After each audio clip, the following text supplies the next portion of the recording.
Welcome to the Motherlode Job Training Afternoon Workshop.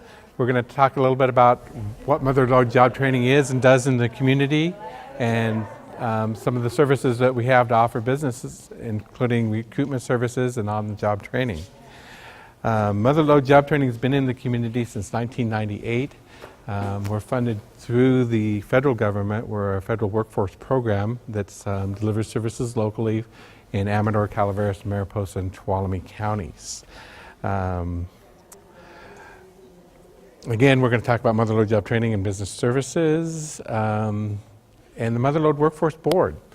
The Motherlode Workforce Board has oversights for our programs. Their mission is really to be a leader in the development of a quality workforce that meets the needs of the business community. That has a lot of words in it and means a lot of different things to different people. But what we've found over time is that it's really through our partnerships with our other local community providers that we develop the resources that help create a thriving business community. And we're focused on quality jobs and skills and wages and lifelong learning of our citizens that then can contribute to our businesses and back to our communities. So it's really career pathways. You'll hear me talk about career pathways a lot. We have 4 locations, one in each of our 4 counties. Here in Calaveras County, we're located in San Andreas. It's right behind Mark Twain Hospital. If you haven't been to the Career Center there, I'd encourage you all to come in, see what we have to offer people, and also see what we can do for you as a business.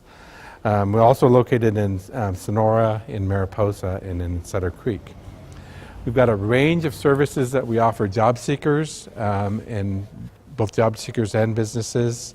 Some of our primary services for job seekers are job seeking services. So we'll teach people how to do applications and resumes, how to do interviewing skills. We also offer information on the labor market, careers and other occupations that are growing or not growing, as the case may be in our community. And then a variety of other services, including a scholarship program. One of the things I really like to tout when I'm talking to groups is our scholarship program. Over the last 3 years, we've written about $1 million in scholarships for local residents. I've always said that, you know, if you're wanting to change careers, if you're wanting to enhance your career, if you need more skills to get a career started, not having the money to pay for the training shouldn't be an obstacle. Come to the Career Center. We have scholarships available. Our qualifications, the eligibility for the program are not huge. Most people can qualify.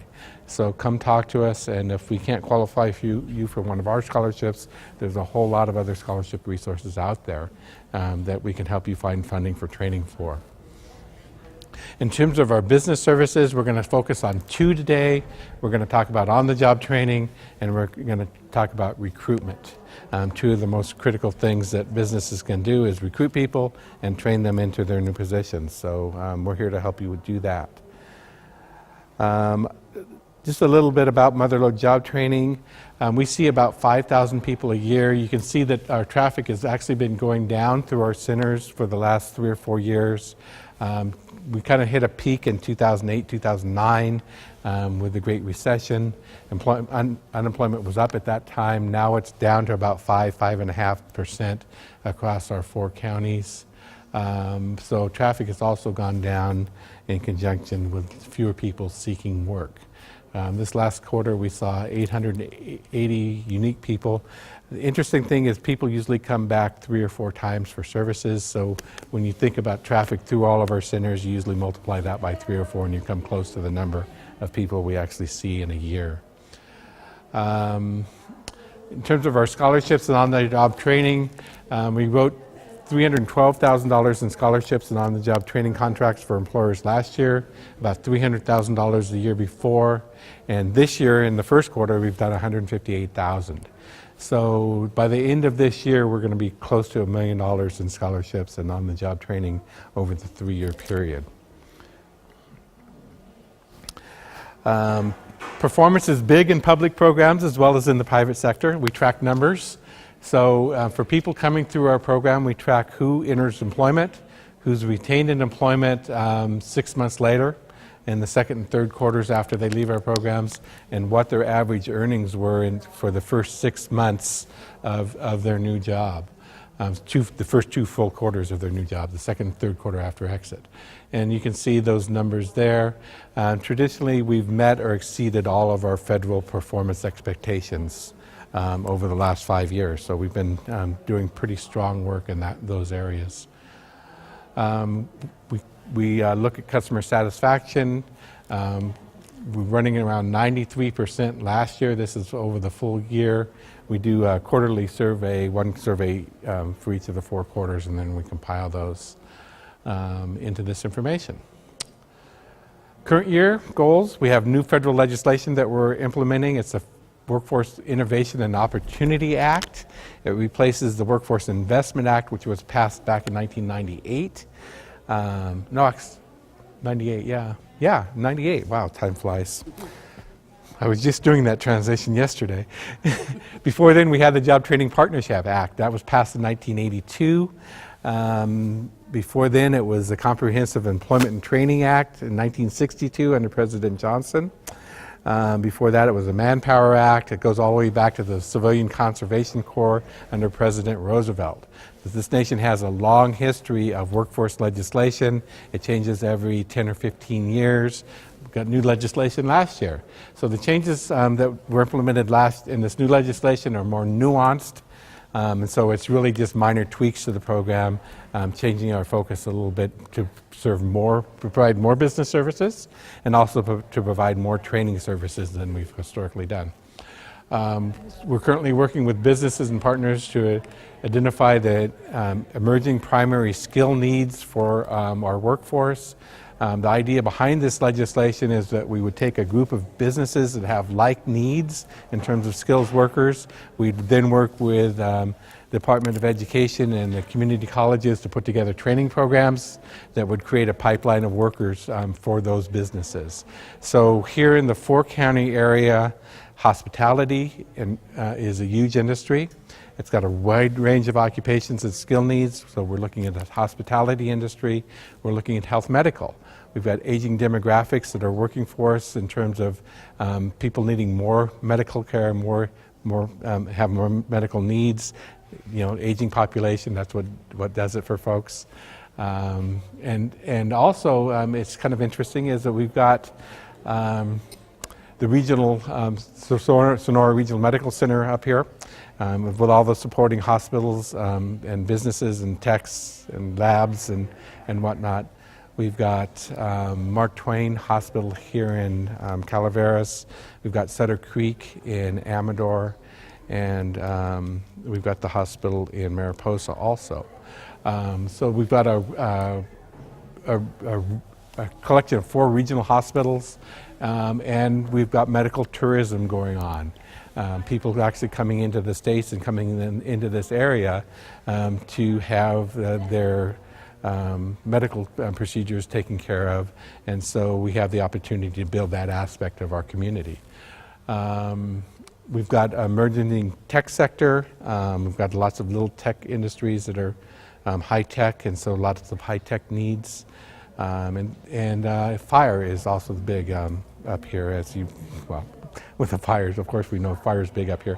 But Columbia College has the fire center. They'd really like to be a regional fire training center. They're working on getting funding to build a tower. If we can build a tower, then we'll be able to do residential fire as well as rural firefighting. And so that's that piece, and of course expanding on-the-job training and customized training to support our businesses. And we'll talk more about on-the-job training here in just a few minutes. So that's kind of Motherlode Job Training. We've been here a while. I keep hearing that we're the best kept secret in the 4 counties. I don't want to be a secret anymore. So I would encourage jobs. I know, and I miss that. So we're encouraging job seekers and businesses to come into our career centers, have a talk with staff, find out about our services and see what our staff can do for you and what they can help you do for yourself. And with that, I'd turn it over to Tricia, who's going to talk a little bit about recruitment. Here, you want this.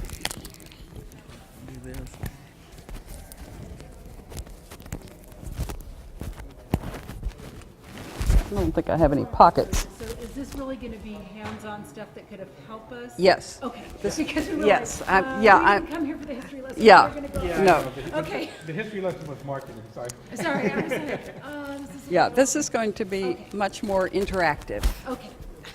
Are you getting me there? Okay. As Jeff was telling you, we have job seeker services and we also have business services.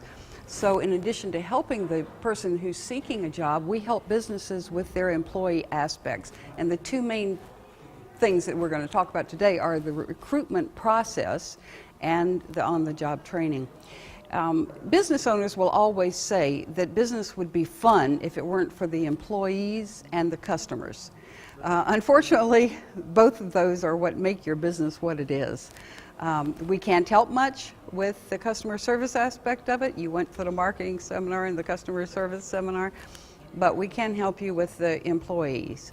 We can help with recruiting employees, with training employees, and if, God forbid, you should come to the point where having to lay off employees, we can help with that. Thank you. But one of the things that I think is so critical for us is to do a really good job at a job description. I've been an executive recruiter for over 25 years, and I've seen really, really bad job descriptions, and I've seen good job descriptions. A good job description is not just a list of tasks that need to be done. Often we'll see job descriptions that are 2 or 3 pages long. That's way too long, and they're usually a list of tasks. Your job description needs to be your vision and mission incorporated for where you want to go with the business and why an employee is necessary. So I would like this to be interactive, so if you can ask questions or give me an example from your own business, that would be really helpful to me and hopefully more to you. A job description, of course, talks about the knowledge, skills, and abilities that you need on the job. But also what I want to see in a job description is what are the motivations of the person applying for the job, the candidate, what are their character attributes, and what are their values, because those need to fit into your business. I believe, and we bank on it literally because we provide money, that you can train people who fit those other softer qualities. You can train them to do the job you need to do. And where we can help with that, as Jeff was saying, is provide some money, and he's going to talk more about that, provide portions of the salary. But you need someone who fits well in your business, and in your job description, you can delineate that, not just the list of tasks that they have to do.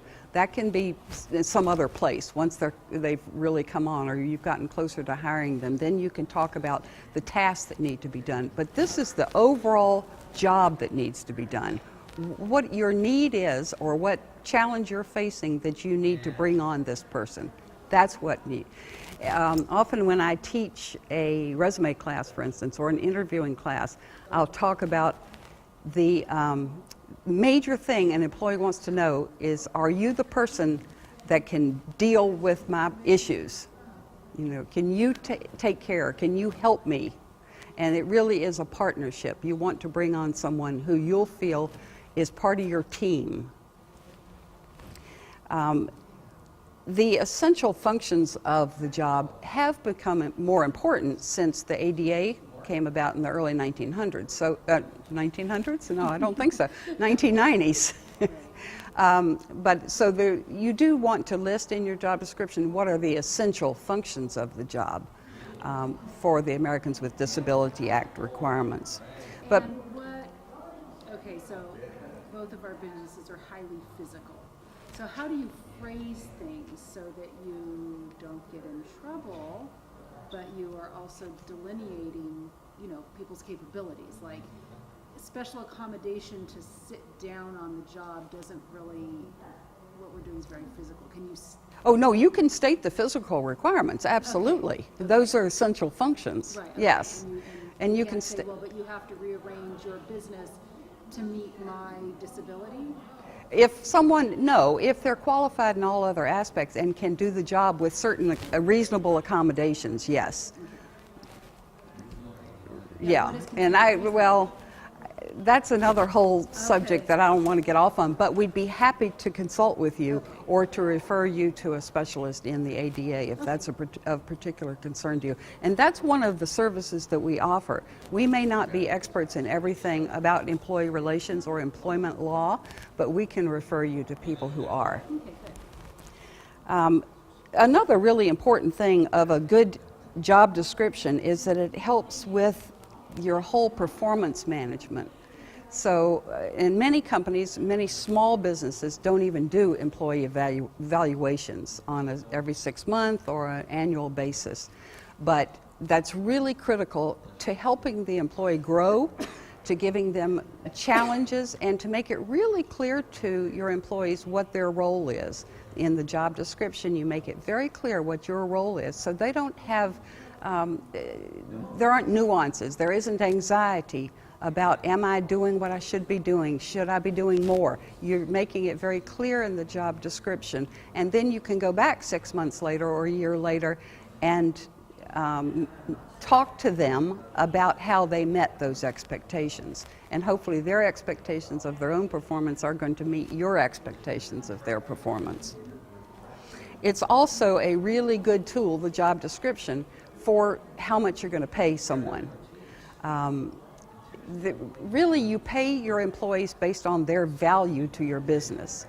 And you want that to fit in parameters of what is generally paid in the area for that particular level of competence, but it also reflects what's valuable to you.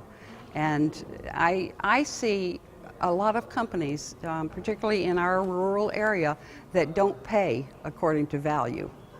The employee might be of great value to the company, but they're paid minimum wage. So I think that's a problem, and it's a rotating problem in that employers will complain that we don't have the people with the skills we need, but they're only paying minimum salary, and so those employees that have the skills that they need are going to the valley for jobs, for instance. Career development and training is enhanced by your job description because, again, it's stating the role of the employee in your organization, and so what more does that employee need to grow to be of more value to you? So it really helps, and that is of value to the employee, that you're willing to invest in them, give them time for training, giving them perhaps a training course or helping them with a training course. And we can provide customized training, which Jeff is going to talk about later too. Rewards and recognition are really important within your business, to recognize someone for doing a good job and maybe giving them some kind of rewards. And it may not be a cash reward, but it may be a reward. They're really important to give, and one way to know that is by looking at the job description. Did they meet or exceed their job description? The other more negative side of that is the job description can be a tool for disciplining your employees if that needs to be done. And one of the big mistakes that we all make really in business is pushing the negative off, wanting to avoid confrontation. But it's really important to talk to your employees on a regular, ongoing basis about how are things going, and to be upfront from your standpoint as an employer, but also from the employee standpoint, to really see if there are areas that need to be improved on either side. And the job description is a great basis for doing that. You also will need to set goals and objectives for each, say, quarter or each 6 months, which again facilitates that, knowing whether the employee is meeting those, and you as an employer are meeting your responsibilities for supporting your employee. Do you have any questions about that? No. Okay. Another reason the job description is really important is the job ads. I see so many job ads run here, and I keep an a binder in our office that's about this thick that has jobs for Amador County, Tuolumne County, and Calaveras County, as well as specific jobs for the casinos in our area and for the hospitals, and some jobs from Modesto and Stockton areas in the last month. And it's a thick book. There are a lot of jobs there. But a lot of those jobs are so poorly written. The job ads are so poorly written. All they may say is help wanted and list a few essential things required this, that, the other. A job ad is an advertisement for your business. It's a solicitation for good people to want to join your team. And it needs to be written in that way as a marketing piece to start off by talking about why your business is wonderful and the overall character of your business, the overall how you can appeal to people, and then to list what the job's all about and really concise, not listing the requirements, real specific requirements, just the overall requirements of the job. So not getting real particular about it. You're not trying to screen people out necessarily by that job ad. It's an advertising piece. On the other hand, you want to be realistic. You want to say, we'll be on your feet 6 of the 8 hours of the day. You know, you don't want a lot of unqualified people applying, but you don't need to list every single thing that needs to be done in the ad. Your main objective is to get good people. Why should they want to work for you? So and you don't need to start at help wanted.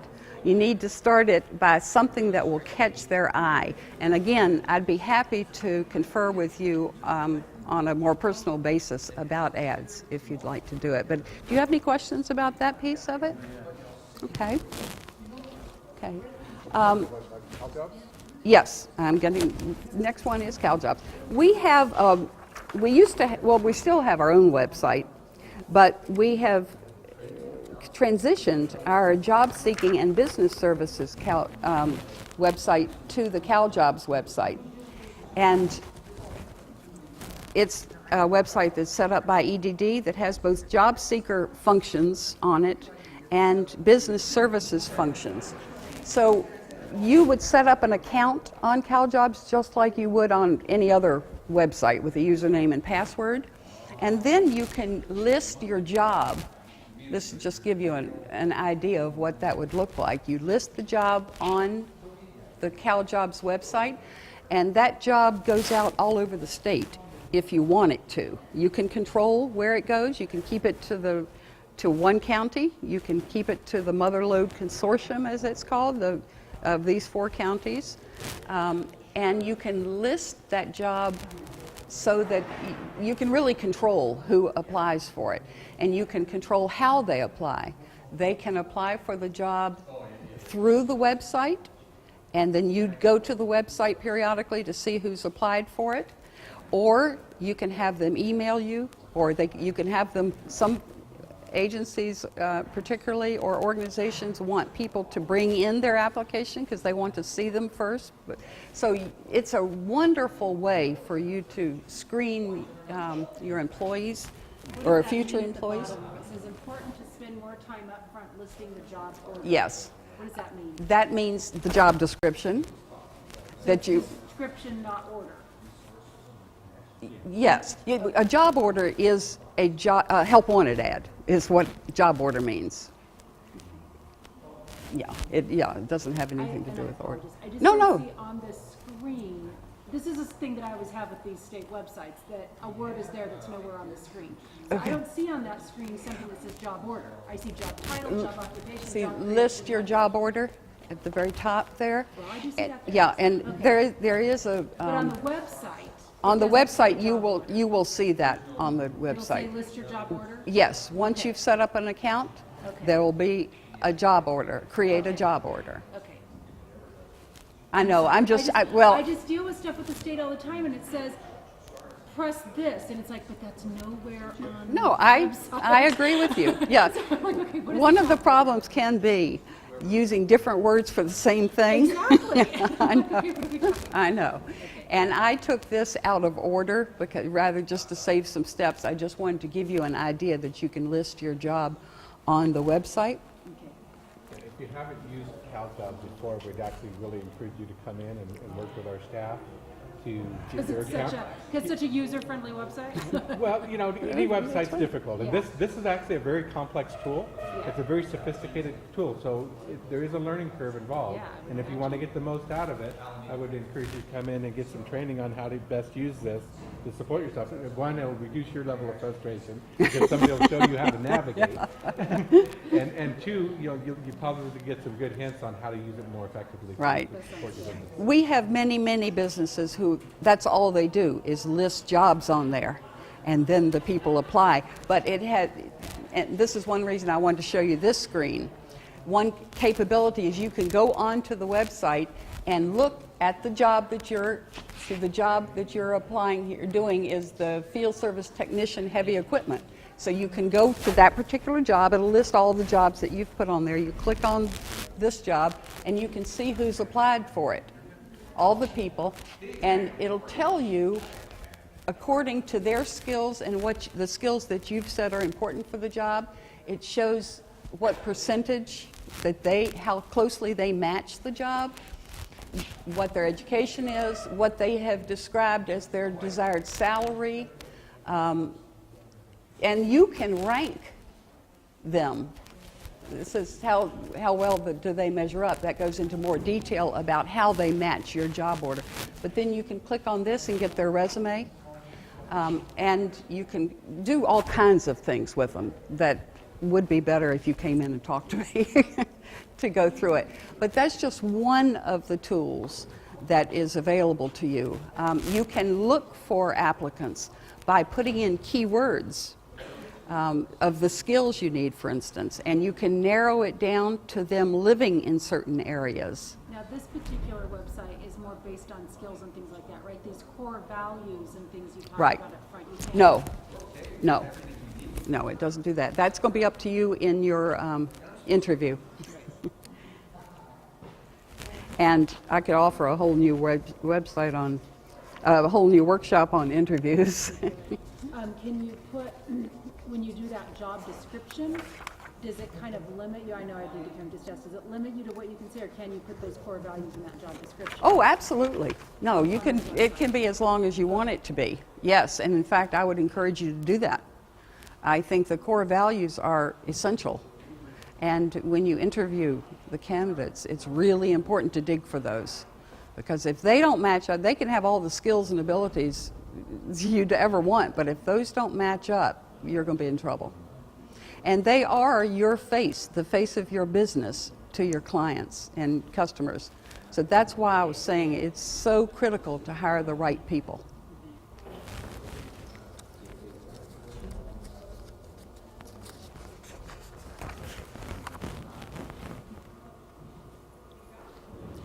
We also have on the website, I don't know if you can read this from where you are, but there's a whole list, many, many, many tools that you can use to look for recruitment services, human resources information, EEO, equal opportunity information, labor relations information, lots of information on this website.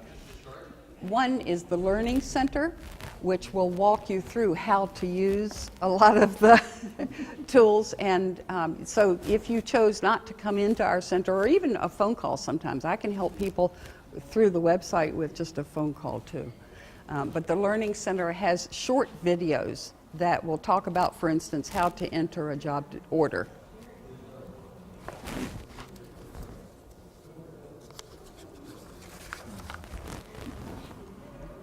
Okay, the one last portion is talking about talent development.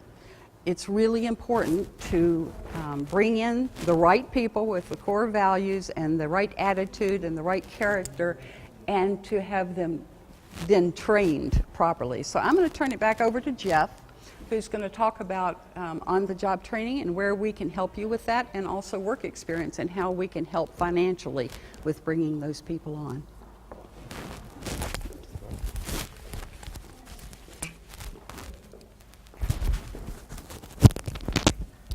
Thank you, Tricia.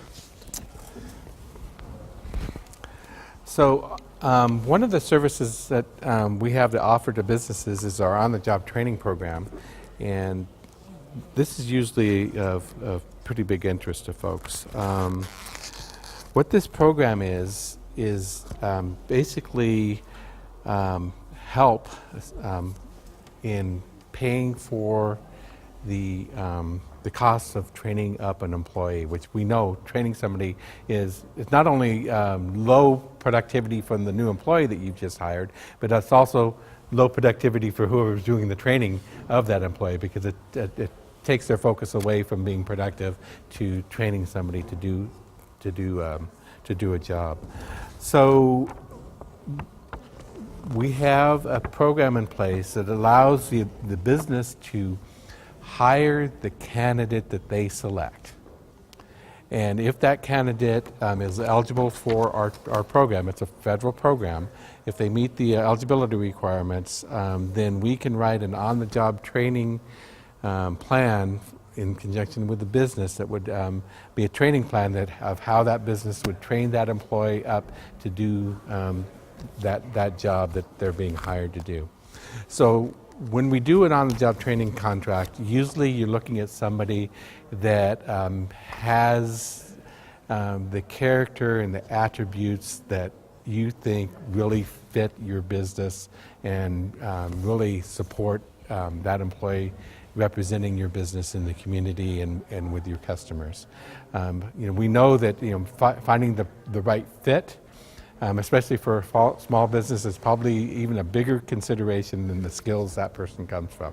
The one thing that employers have told us over and over again throughout the 30 years I've been doing this work is that, if we can just have somebody that, has the right attitude and the right basics, they show up on time, they dress appropriately, they have good communication skills both with their fellow employees and with their customers, we can train them to do everything else, but we can't train attitude.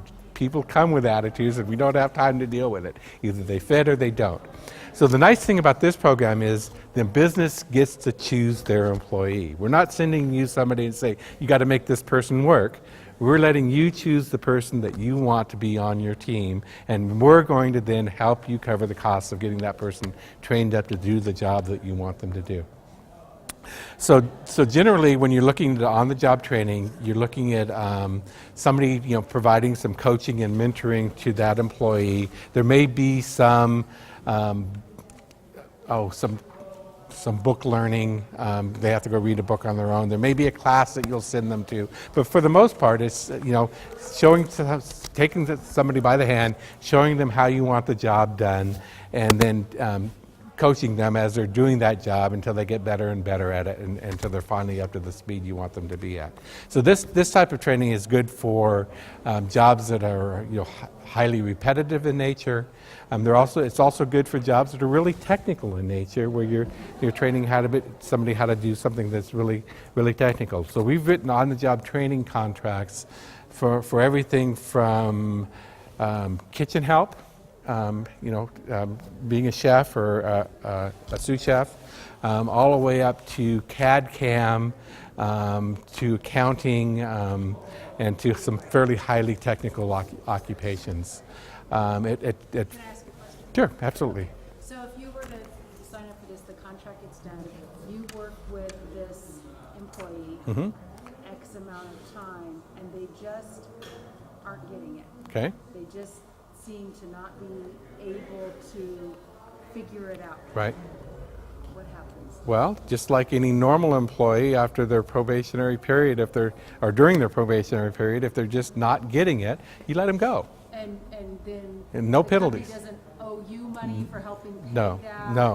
no. It's your employee. You hire them with the intent of keeping them on, We're reimbursing you for part of the cost of training, but not the whole cost. So there's, everybody has skin in the game.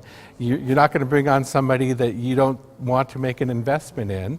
And so, there's goodwill and good intent on both sides of this equation. If somebody doesn't work out, you let them go, you hire somebody else. We'll probably put another training plan in place, another contract for you to hire this and train up this next person. If you as a business exhibit a pattern of doing this over and over again, we're not going to work with you anymore.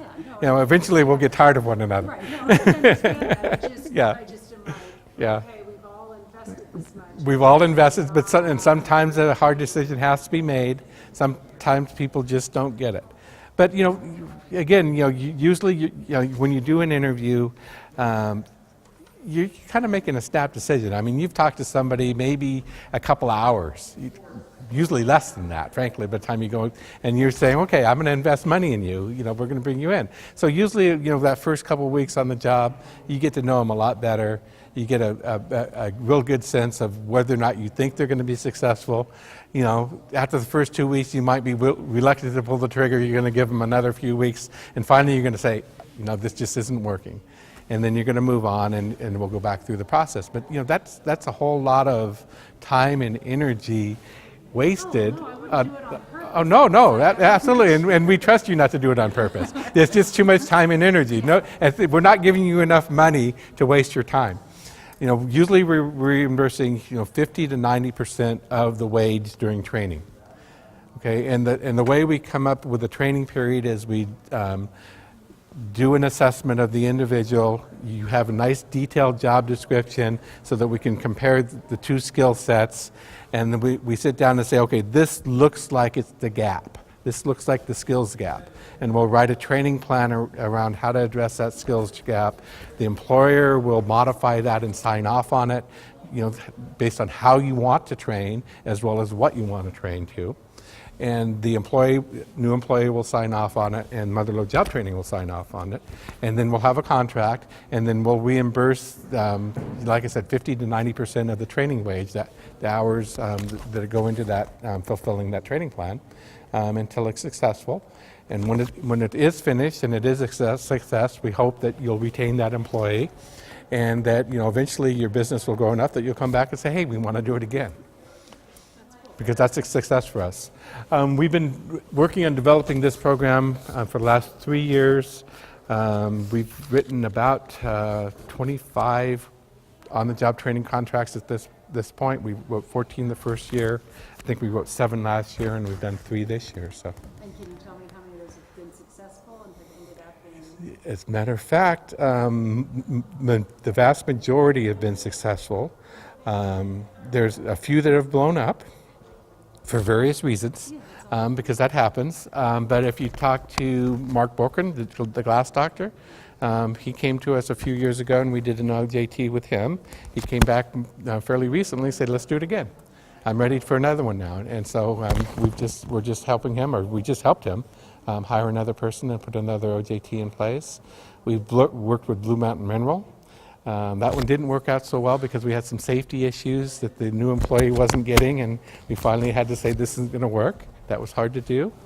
We've worked with Christopher's in Sonora, the Italian restaurant, and they've moved out to the Columbia Hotel now in Columbia and opened the restaurant there, but we're working with them right now and training up 2 new chefs and a restaurant manager.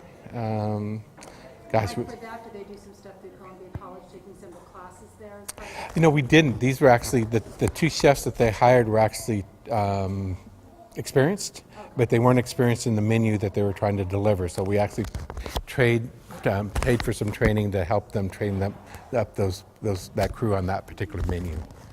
Yeah. So you're really flexible. We were really flexible. If it had been something that they needed a couple classes would have helped, is that? Absolutely. Something we would love to do is, and that gets us more into the customized training piece, is that when there's Okay. Go ahead. I'm going to ask more specifically. Okay. I'm All right. sorry. No, that's fine. No, that's fine. Turn it off No, sometimes. no, this is good. It's just us. He'll edit this, that's fine. So, okay, so like we have a screen printing business. Mm-hmm. There are actually seminars, there's classes you can go to at a conference to have real hands-on training. Uh-huh. It's not taking time out of our shop. Okay. Is that something you would work with? It's something we would work with. If you think that's a critical skill set and the best way to get that set of skills, then we would work with the employer to reimburse you for some of the, all, or even maybe all the costs of sending somebody to that training. I was just talking with a communication company here a moment ago, and we were talking about they need technicians. And what we were talking about is for us to give a scholarship to a qualified person to go to Columbia College for the certification as the internet technician, and then for them to bring them on with an on-the-job training. So that would just work beautifully. And I'm thinking like this, like I say, there's and it's not through a college, as in you go to like a convention and there's like 4 classes on Right.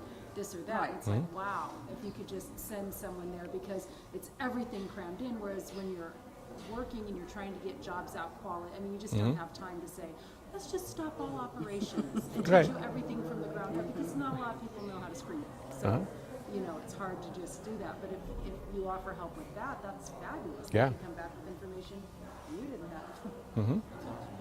Yeah, that's interesting. It's a good program. So we also do work experience.